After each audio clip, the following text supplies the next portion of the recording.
Selamat pagi anak-anak. Pagi, Bu.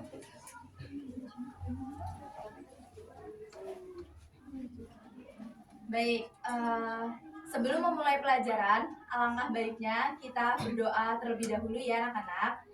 Berdoa menurut agama dan kepercayaan masing-masing. Cukup.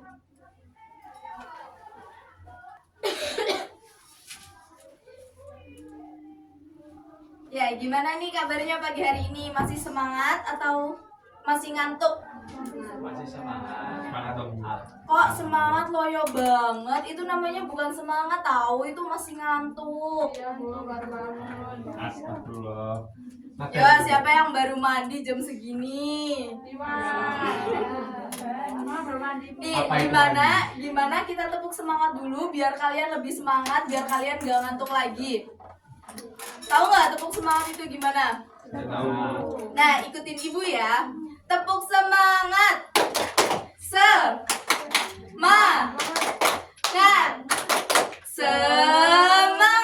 Oh, nggak ada suaranya, cuma suara ibu. Ulangi sampai kalian semangat ya. Gak apa-apa dong, kan biar kalian tuh nggak ngantuk. Nah, pagi gini masa kalian masih ngantuk? Gimana mau pembelajaran? Gimana mau semangat?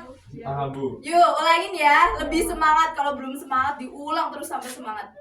Tepuk semangat. Semangat. Nah, makasih ya. Baik, pada pertemuan kali ini kita akan membahas tentang perbandingan trigonometri. Nah, manfaat dari perbandingan trigonometri yaitu kita dapat menyelesaikan masalah kontekstual yang berhubungan dengan segitiga siku-siku, terutama pada menentukan jarak, menentukan tinggi, serta menentukan suatu sudut secara tidak langsung. Adapun tujuan pembelajaran kita pada kali ini yaitu siswa dapat menjelaskan konsep dasar perbandingan trigonometri, dan yang kedua, siswa dapat menentukan nilai trigonometri yaitu kosekan, sekan, dan kotangan.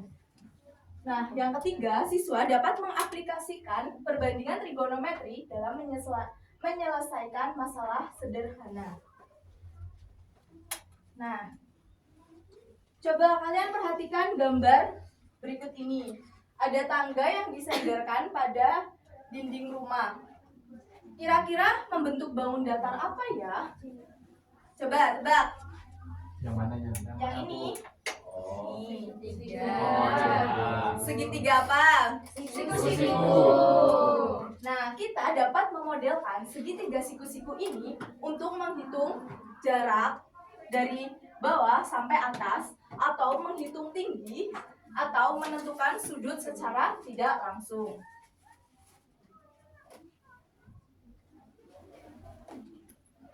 Nah, kalian ingat nggak? Pada SMP, kalian sudah mempelajari terkait trigonometri, yaitu sin, cos, dan tan. Kira-kira perbandingan sin itu apa ya? Masih ingat nggak? Depan permiring. Depan itu yang mana? Dari segitiga yang ini ya, kalian lihat. Depan mana, Bu? Depan tuh bagian mana? Kayak misalnya gimana? Alfanya sini. Maaf, alfanya sini, lupa ditulis. Ini kan siku-siku. Nah, ini alfanya. Kira-kira depannya yang mana? Kalau alfanya di sini. Nah, miringnya yang mana? DC. Dan sampingnya yang mana? AB. Ya, berarti kalian masih ingat ya. Sini itu tadi apa? Depan permiring.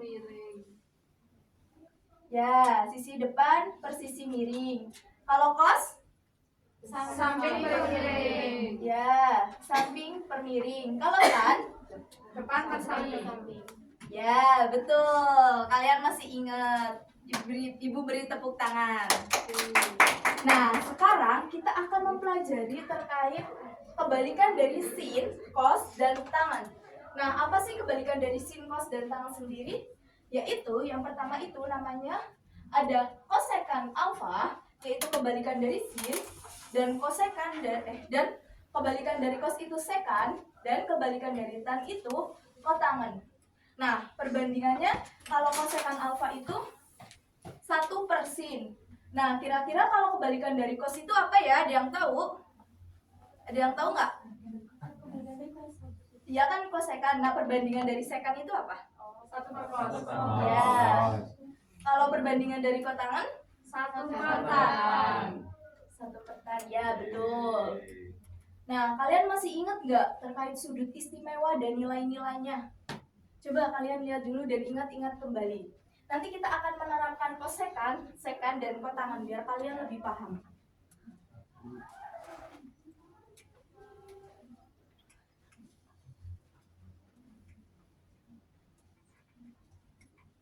Nah, kalian udah ingat belum tentang tabel sudut istimewa? Udah ingat kembali belum? Di SMP dulu pernah diajarkan ini kan? Iya. Nah, kalian udah ingat kembali belum? Sudah. Nah, misal kita ya, kebalikan dari sin kan tadi kosekan alfa sama dengan perbandingannya itu 1/sin alfa. Kita misalkan akan mencari sudut kosekan berapa? Kira-kira pengen mencari sudut kosekan berapa? Misal 60 boleh. Misal kita akan mencari kosekan dari 60 derajat. Tadi perbandingannya apa kalau kosekan? 1 per kosekan ya, bukan sekan. Nah, kan masih ngantuk itu.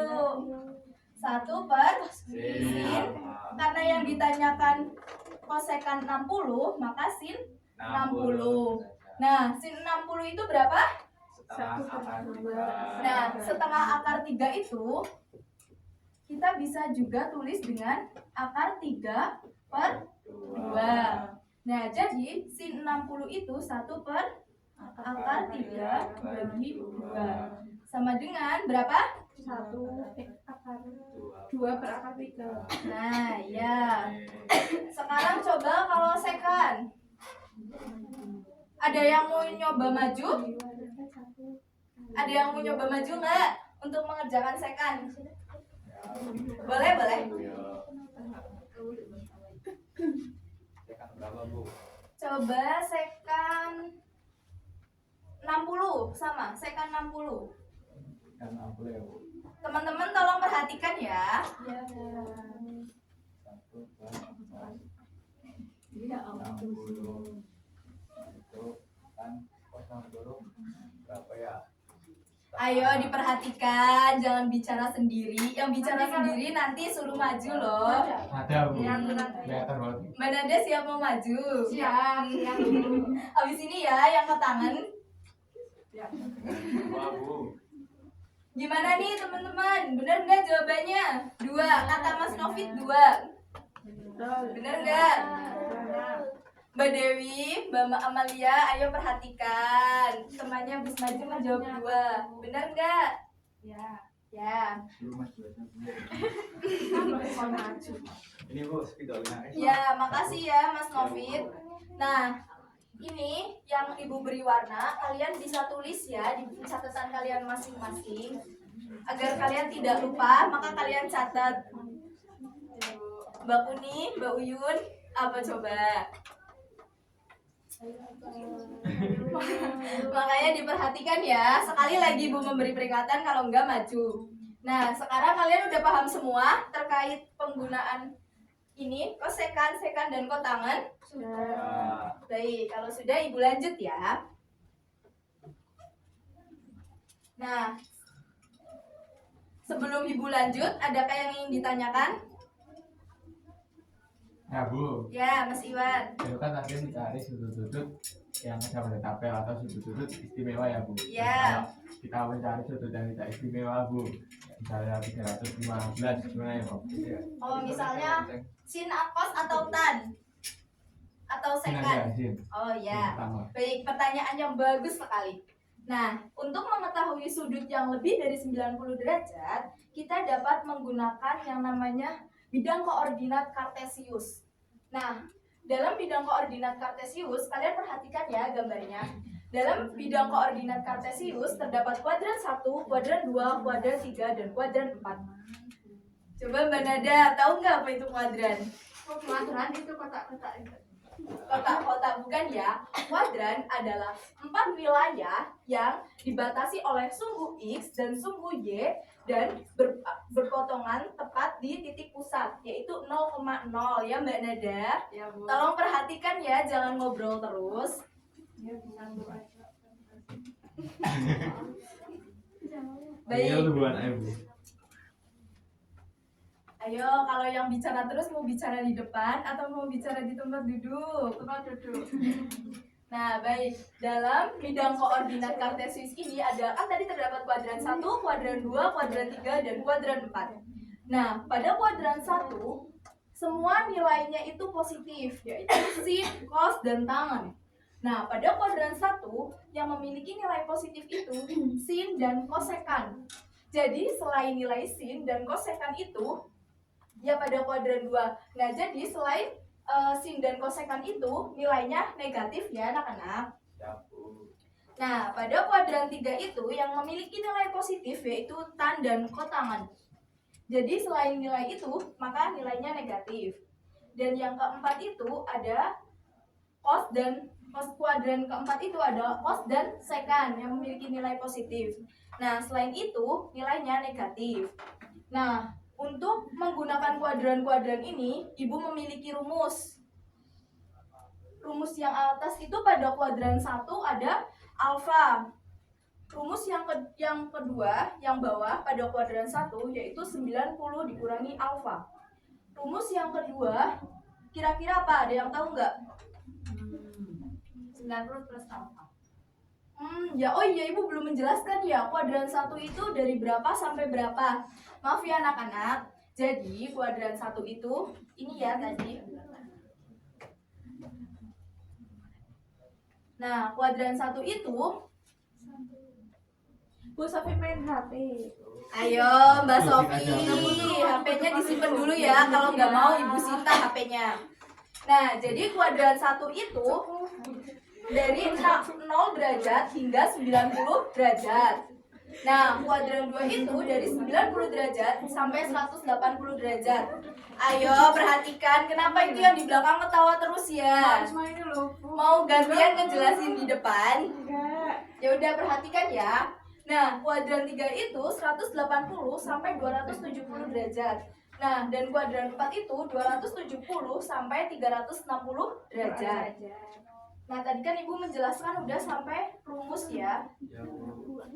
Gimana tadi yang rumus kedua? Ada yang tahu rumus atasnya? Coba Mbak Marsma. Ya. Rumusnya apa coba yang kuadran 2 yang atas, tahu nggak? Apa ya? 180 min A. Ya, coba ya. Ya, betul. Beri tepuk tangan. Tapi tolong hargain yang di depan ya. Kalau nggak mau gantian, Mbak Marsma yang jelasin di depan. Nah, rumus yang bawah, yang kedua yaitu 90 ditambah alfa. Nah, pada kuadran 3, yang kelihatan nggak? Nggak kelihatan ya? Ketutupan Ibu. Dan maaf ya, gimana kelihatan nggak? Ya, Nah, yang atas itu 180 ditambah alfa. Yang bawah itu 270 ditambah alfa, dikurangi. Dan yang ke kuadran 4 itu 360 dikurangi alfa dan 270 ditambah alfa. Nah, kalian sadar nggak kenapa Ibu menggunakan rumus atas dan bawah? Ada yang tahu? Nggak tahu. Nah, Ibu gunakan ini ya, yang dimaksud rumus atas dan bawah tuh ini. Ini itu rumus atas dan rumus bawah. Nah, rumus atas itu bisa dikatakan rumus tetap. Dan rumus yang bawah itu rumus yang berubah. Tetap dan berubah itu maksudnya gimana? Ada yang tahu? Mbak Marsma masih ngantuk ya. Habis ini pimpin es drinking ya. Nah, rumus berubah itu maksudnya kayak gini. Jika dalam soal itu yang ditanyakan sin, maka dalam penyelesaiannya itu menggunakan cos. Begitupun sebaliknya, jika di soal itu yang ditanyakan cos, maka penyelesaiannya menggunakan sin. Begitupun tan dan kotangan. Dan yang terakhir itu sekan dan kosekan. Tadi kan Mas Iwan nanyanya apa Mas Iwan? Kalau sudutnya tidak istimewa, Bu. Ya. Sampai 315. Misalkan sin 315. Tolong perhatikan sini ya, jangan ngobrol sendiri. Misalkan sin 315. Rumusnya apa? Sin 315 itu berada di kuadran berapa ya? 4. Ya, berada di kuadran 4. Nah, berada di kuadran 4. Di kuadran 4 itu rumusnya ada apa aja? 360 min alfa. Min alfa dan 270 ditambah alfa. Kita gunakan rumus yang atas terlebih dahulu dan kita gunakan kemudian kita gunakan rumus yang bawah. Walaupun kita menggunakan rumus yang atas ataupun yang bawah, itu hasilnya akan tetap sama. Mari kita buktikan. Yang pertama itu kita gunakan rumus yang atas. Kalau rumus atas tadi apa? Rumusnya tetap kan? Tetap. Ya benar, 360 dikurangi alfa. Nah, berarti sin 315 sama dengan 360 dikurangin berapa yang hasilnya 315? Ya, betul. Kurangi 45. Berarti sama dengan di sini sin 45 derajat. Nah, karena berada di kuadran 4, coba lihat di kuadran 4 yang positif itu nilainya apa? Kosong. Kos dan sekan. Nah, sehingga karena ini sin, maka ini nilainya negatif. Nah, berarti coba kita ingat nggak sin 45 itu nilainya berapa? 1,5. Berapa coba? Setengah. Ya, betul. Setengah akar. Tuh gak memperhatikan tuh yang depan. Yo, coba perhatikan. Yang belakang kalau ngobrol ini sampingnya Mas Iwan masih kosong ya. Nanti pindah ke depan. Nah, sekarang kita gunakan rumus yang bawah. Rumus yang bawah itu apa? Rumus yang bawah 270 ditambah alfa. Nah, sin 315 itu 270 ditambah alfa. Nah, berarti ini tadi kan kalau yang bawah itu rumusnya, perhatikan ya anak-anak. Masya Allah, ngobrolnya disimpan buat nanti. Perhatikan dulu.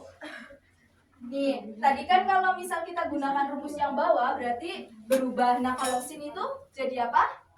Sin jadi kos. Ya, sin itu jadi cos. Berarti kita tulis di sini cos 270 ditambah berapa biar hasilnya 315? 45. 45. Nah, cos 45 itu berapa?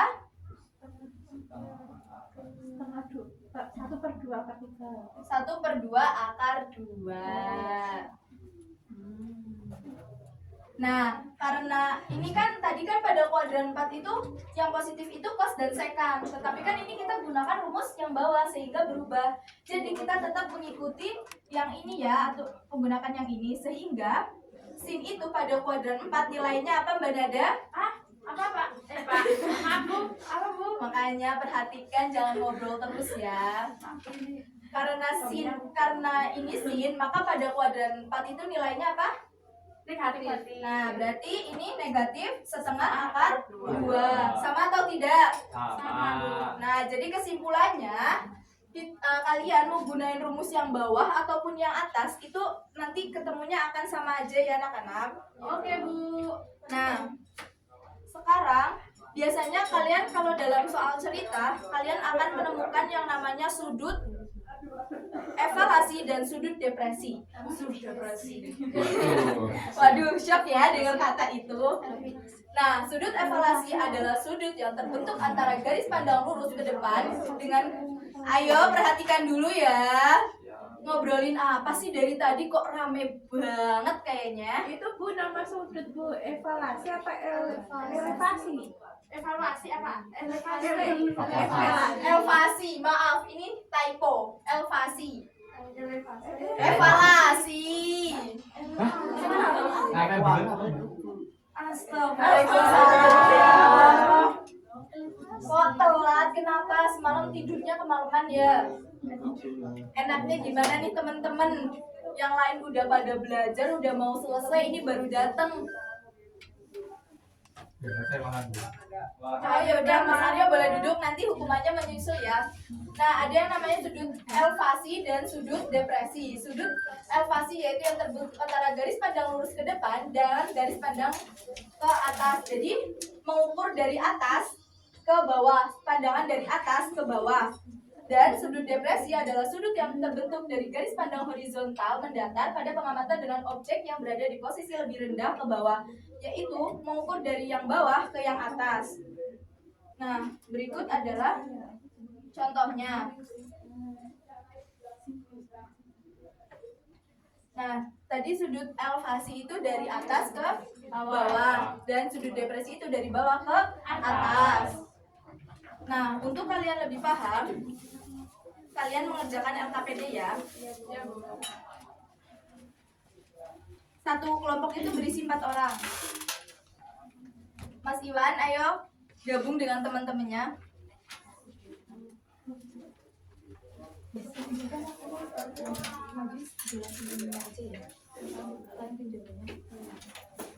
Boleh ini nggak nak? Ngajian. Aku nanya sama aja. Kamu nggak apa-apa? Iya boleh. Thank you. Langsung aja. Jadi, gimana? Ada yang susah nggak? Enggak bisa. Ayo dikerjakan, jangan mainan HP terus. Gimana? Ada yang susah nggak? Belum, Bu. Masih aman? Nanti kalau ada yang sulit tanyakan ya. Masih susah nggak? Ada yang susah nggak? Bisa, Bu. Ya. Baik. Udah selesai semua? Ya, perwakilan satu kelompok siapa yang mau maju? Ya, boleh. Bacakan jawabannya aja. Satu aja boleh. Oke teman-teman, izin menjelaskan hasil yang kita peroleh dari diskusi kelompok kami adalah yang pertama itu soal pertama tinggi gedung yang dicari itu adalah sekitar 69 meter. Ya, jawabannya sama enggak? Nah, yang Terus kedua yang kedua itu yang dicari adalah tinggi pohon. Nah, tinggi pohon itu kita peroleh 101,7 meter. sama enggak? Ya, makasih Mbak Nada. Kita beri aplaus kepada Mbak Nada dan kelompoknya. Nah, jadi hasilnya itu tadi sama ya anak-anak. Nah, sekarang karena waktunya udah habis dan materinya sudah selesai, siapa yang mau bacain kesimpulan? Oh iya, LKPD-nya jangan lupa dikumpulin ya. Nah, salah satu siapa yang mau ngebacakan kesimpulannya? Ayo. Ini Bu. Ya, Mbak Kuni boleh bacakan kesimpulannya. Jadi kesimpulan pada pembelajaran hari ini yaitu trigonometri adalah cabang matematika yang mempelajari hubungan antara sudut dan panjang sisi dalam segitiga trigonometri. Fungsi utamanya meliputi sinus, kosinus, dan tan, serta kebalikannya seperti kosekan, sekan, dan utama. Trigonometri berguna tidak hanya dalam matematika tetapi juga dalam kehidupan nyata seperti pengukuran tinggi, navigasi, dan pengetahuan. Ya, itu kesimpulan dari pembelajaran kita hari ini ya anak-anak. Baik, ini referensi buku yang Ibu gunakan dan ini link bukunya. Di dalam link ini terdapat banyak latihan soal. Nah, latihan soal tersebut untuk tugas kita di pekan yang akan datang dan kalian pelajari materi terkait identitas trigonometri. Dan tugasnya itu ditulis di kertas lembar dikumpulkan di meja Ibu ya. Oh iya, Ibu tadi belum nanya siapa yang tidak hadir ya hari ini? Amanda, Bu sama Aul. Ya, nanti Ibu catat. Kenapa ya? Oh ya, izin sama sakit. Nanti Ibu catat ya. Ya, Bu. Baik, mungkin itu saja yang bisa Ibu sampaikan. Kurang katanya Ibu mohon maaf ya anak-anak. Ya Bu.